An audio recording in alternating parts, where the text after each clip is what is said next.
सोचिए दोस्तों, पूरी दुनिया के सामने इतना बड़ा सवाल खड़ा है। हिंदू मक्का मदीना क्यों नहीं जा सकते? क्या सचमुच वहां शिवलिंग छुपाकर रखा गया है, या फिर यह सिर्फ एक अफवाह है जिसे सच मानकर करोड़ों लोग सालों से बहस करते आ रहे हैं? ये वही जगह है जहां लाखों मुसलमान हर साल हज की यात्रा पर पहुंचते हैं, लेकिन किसी हिंदू को अंदर झांकने तक की इजाजत नहीं मिलती।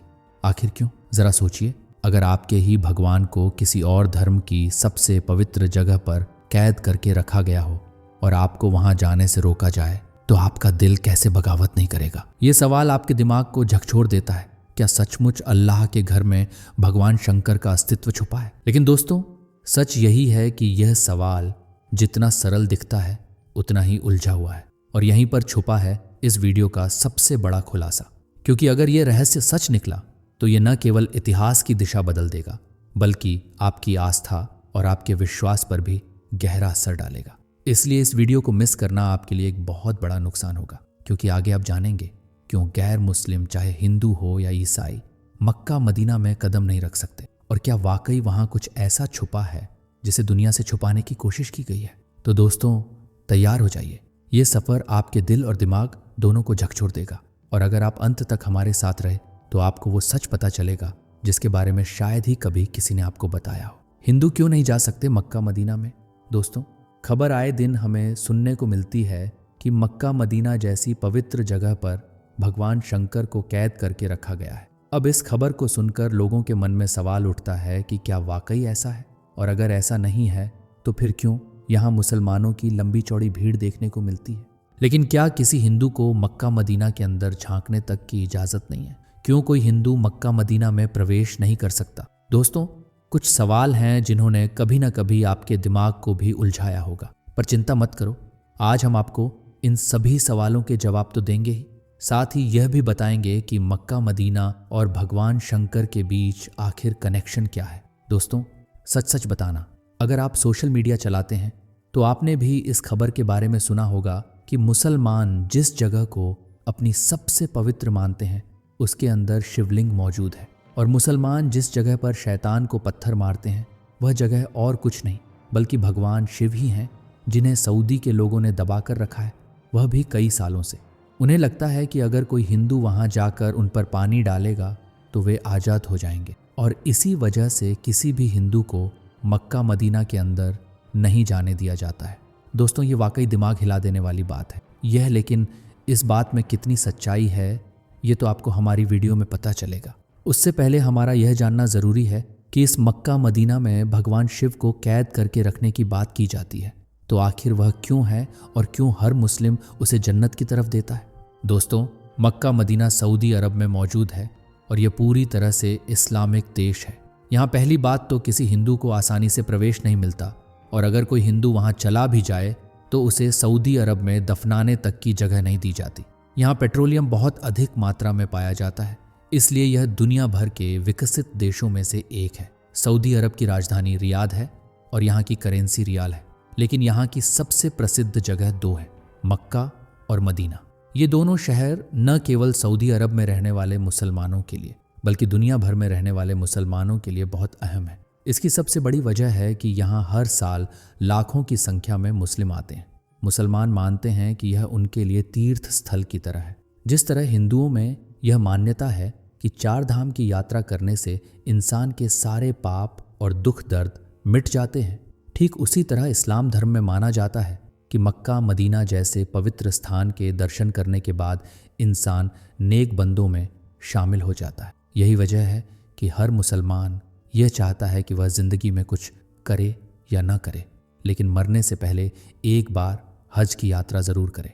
अब यह जगह कितनी ख़ास है इसका अंदाज़ा इस बात से लगाया जा सकता है कि मुसलमान चाहे दुनिया के किसी भी कोने में क्यों न नमाज पढ़ें, हमेशा काबा की ओर मुख करके ही पढ़ते हैं। जैसे कि भारत में रहने वाले मुस्लिम पश्चिम की ओर मुँह करके नमाज पढ़ते हैं, क्योंकि हमारे देश में मक्का पश्चिम दिशा में है। यही वजह है कि मुस्लिम ये भी मानते हैं कि पश्चिम की ओर मुँह करके झूठ बोलना गुनाह है। दोस्तों, जब लोग हज की यात्रा करके आते हैं तो वह काबा के चारों ओर चक्कर लगाते हैं। इसे तवाफ कहते हैं, और यह हज का सबसे खास हिस्सा होता है। इसके बाद वह मदीना की ज़ियारत करने जाते हैं। मदीना वह जगह है जहां पैगंबर मोहम्मद की कब्र बनी हुई है। दोस्तों, मक्का मदीना के बारे में आप लोगों ने काफ़ी कुछ जान लिया, लेकिन सोशल मीडिया पर वायरल हो रही इन खबरों का सच जानना भी आपके लिए बहुत ज़रूरी है, वरना कई सालों से लोग इस चीज़ पर विश्वास कर रहे हैं। पर दोस्तों, घबराने की बिल्कुल भी ज़रूरत नहीं है, क्योंकि इंटरनेट पर वायरल हो रही ये खबर पूरी तरह से गलत है। वैसे भी अगर आप सच्चे हिंदू हैं और ये बात मानते हैं कि शिवजी की तीसरी आंख जब खुलती है तो प्रलय आ जाता है, तो भला आप इस बात पर कैसे यकीन कर सकते हैं कि कोई शिवजी को कैद करके रख सकता है? अगर आप किसी और धर्म के भी क्यों ना हो, लेकिन एक ईश्वर के घर पर दूसरे देवता को कैद करने वाली बात गलत ही लगती है। मुस्लिम धर्म के लोग भले ही इस तरह की चीज़ों के बारे में सोच लें, लेकिन अल्लाह उन्हें ऐसी चीज़ करने की मंजूरी नहीं देता, क्योंकि ईश्वर को हमने इंसानों में बांट दिया है। भगवान के लिए तो सब बराबर हैं। ऊपर से ये कहा जाता है कि मक्का मदीना में साधारण मनुष्यों ने शिवजी को कैद किया है। मतलब ये तो वही बात हो गई कि लोगों ने कह दिया कि धरती गोल नहीं बल्कि चौकोर है। तो क्या आप मान जाएंगे और यह सोचने लगेंगे कि अगर उसने कहा है तो सच ही होगा? ऐसा ज़रूर होगा।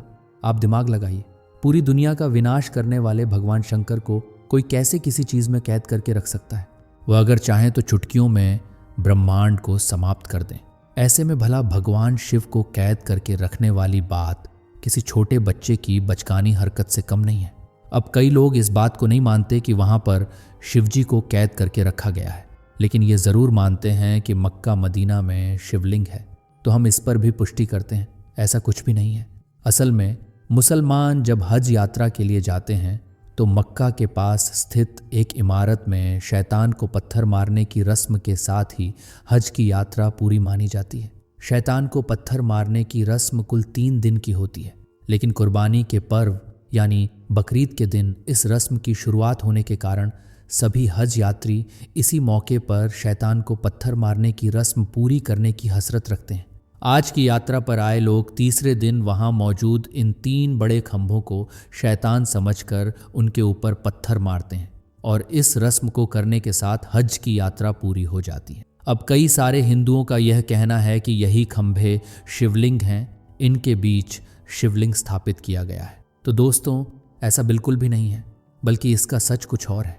जब अल्लाह ने हज़रत इब्राहीम से कुर्बानी में उनकी सबसे पसंदीदा चीज़ मांगी, तो हज़रत इब्राहीम के लिए अपनी इकलौती औलाद से ज़्यादा पसंदीदा और क्या हो सकता था, क्योंकि उनकी औलाद काफ़ी बुढ़ापे में पैदा हुई थी और हज़रत इब्राहीम उससे बहुत प्यार भी करते थे। लेकिन फिर भी वह खुदा के हुक्म को नहीं टाल सके। इसलिए हज़रत इब्राहीम ने खुदा के लिए अपने बेटे की कुर्बानी देने का फैसला किया। जब हज़रत इब्राहीम अपने बेटे को लेकर कुर्बानी देने जा रहे थे, तभी रास्ते में एक शैतान मिला। उसने हज़रत इब्राहीम से कहा कि वह इस उम्र में अपने बेटे की कुर्बानी क्यों दे रहे हैं। अब तो उनका बेटा होना भी बहुत मुश्किल था, ऊपर से बेटा इतने सालों बाद बुढ़ापे में पैदा हुआ है, जो बुढ़ापे का सहारा बनेगा। अल्लाह के कहने पर हज़रत इब्राहीम कैसे अपने जिगर के टुकड़े को कुर्बान कर सकते हैं? शैतान की सारी बातें सुनकर हज़रत इब्राहीम सोच में पड़ गए और उनका कुर्बानी देने का इरादा डगमगाने लगा।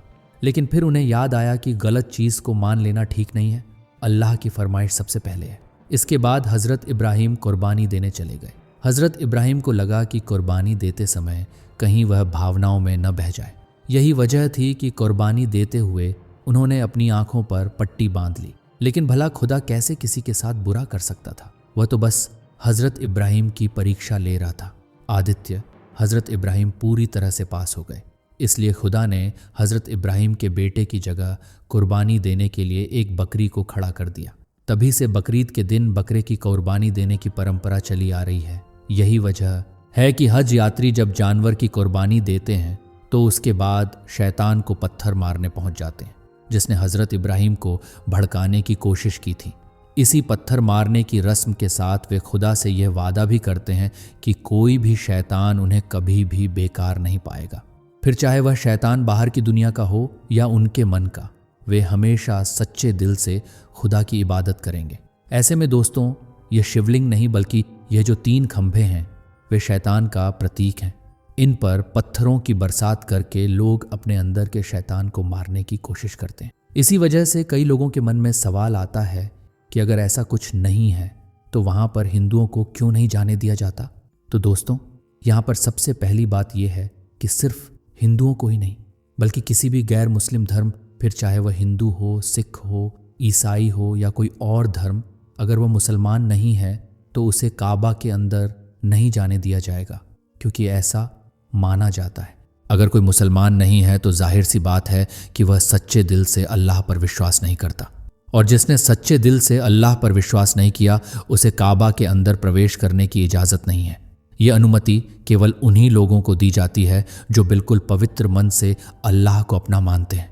वरना आप खुद ही सोचिए, क्या आप किसी ऐसे इंसान को अपने घर के अंदर आने देंगे जो आपको बिल्कुल भी इज्जत न देता हो, आपका सम्मान न करता हो और केवल अपने फ़ायदे के लिए आपके घर में प्रवेश करने की कोशिश करे?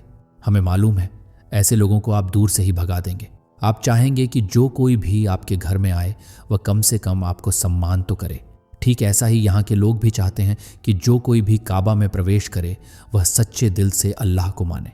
उनके लिए सबसे पहले अल्लाह होता है, बाकी सारी चीज़ें बाद में। तो दोस्तों, आपको मक्का मदीना से जुड़ी हर एक बात अच्छे से पता चल रही होगी। अब आपके क्या विचार हैं ये कमेंट करके ज़रूर बताइए, और इसी तरह की इंटरेस्टिंग वीडियो देखते रहने के लिए चैनल को लाइक, शेयर और सब्सक्राइब करना बिल्कुल न भूलें। धन्यवाद दोस्तों। आपकी स्क्रीन पर अभी 2 और वीडियो दिखाई दे रही हैं। इन्हें देखने के लिए स्क्रीन पर क्लिक कीजिए। दोनों वीडियो बहुत अच्छी बनी है, ज़रूर देखिएगा। दोस्तों, आपको स्क्रीन पर 2 और वीडियोस दिखाई दे रही हैं, जिसे देखने के लिए स्क्रीन पर क्लिक करें।